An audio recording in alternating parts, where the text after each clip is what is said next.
یہ شب برات والی روایتیں بالکل کمزور ہیں۔ ایک جو شعب الایمان امام بیہقی کی کتاب میں ایک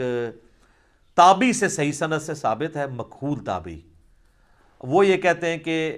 اس رات اللہ تعالیٰ آسمان دنیا پہ نزول فرماتا ہے، یعنی شعبان کی 15ویں رات، اور جو لوگوں سے بغض نہیں رکھتے اور شرک نہیں کرتے ان کے سوا، یعنی ان لوگوں کو اللہ تعالیٰ بخش دیتا ہے، ان کے سوا باقی لوگوں کی بخشش نہیں ہوتی۔ لیکن یہ تابعی کا قول ہے، اور امام مسلم نے مقدمے میں لکھا ہے کہ تابعی اگر صحابی کا نام لیے بغیر، سند بیان کیے بغیر روایت بیان کرے گا تو وہ روایت مردود ہوگی، کیونکہ سند پوری نہیں، کیونکہ اکثر روایتیں تو تابعین کے ذریعے امت کے اندر آئی ہیں نا، جو غلط روایتیں ہیں، اور تو شیطان ان کو بتا گیا ہو۔ ہاں جی، عبداللہ ابن مسعود صحیح مسلم کے مقدمے میں آتا ہے، عبداللہ ابن مسعود کہتے ہیں بعض اوقات شیطان کسی مجمع میں اتر کے حدیث بیان کر کے چلا جاتا ہے اور تمہیں پتہ نہیں ہوتا یہ بندہ کون ہے، تو جب تک پوری تحقیق نہ ہو حدیث آگے بیان نہیں ہوگی۔ جب تک کوئی تابعی یہ نہیں بتاتا کہ نبی الاسلام تک اس کا واسطہ کیا ہے تو اس کی روایت مردود ہے، نہیں ایکسیپٹ کی جائے گی، اور تابعین کے دور میں یہ سارا مسئلہ کھڑا ہوا ہے۔ صحیح مسلم کا مقدمہ پڑھیں،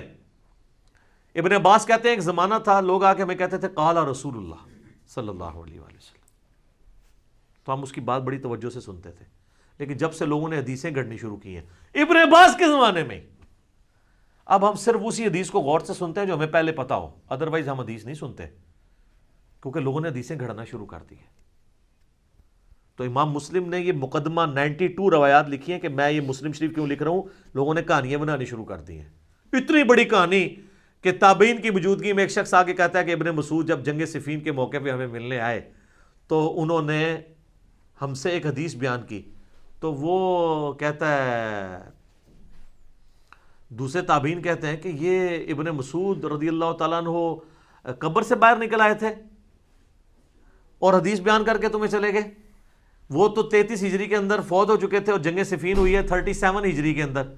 تو ابن مسعود قبر سے آگے کیسے بیان کر کے چلے گئے؟ اب ان کو کوئی بتایا کہ جناب سر تو آڈے بعد جو کام پہ آ جائے نا، وہ کہتے ہیں جناب امام جعفر صادق علیہ السلام نے نعوذ باللہ قبر سے نکل کے 40 سال کے بعد بايزید کو بیعت کیا، بايزید نے 90 سال بعد نکل کے ابو الحسن خرقانی نو بیعت کیتا، اور ویسی سلسلہ چلتا ہے، سب کہانیاں جھوٹ، سب فراڈ چل رہا ہے۔ تو جب ہم اس پہ بولتے ہیں تو ان کو غصہ آتا ہے، تو ہم پھر عرض ہی کر سکتے ہیں کیا کہ مرنے سے پہلے اے مسلمان کر لے اس پہ غور، کتابوں کا خدا اور ہے، بابوں کا خدا اور یقین جب جان لے ایک دفعہ بھی تو نے کبھی زندگی میں سے سیریس لیا نا ہماری صدا کو، اور مجلس 100 تو نے دیکھ لی، تیرے اندر سے پھر آواز نکلے گی کیا کہ نہ میں وابی نہ میں بابی، میں ہوں مسلم علمی کتاب۔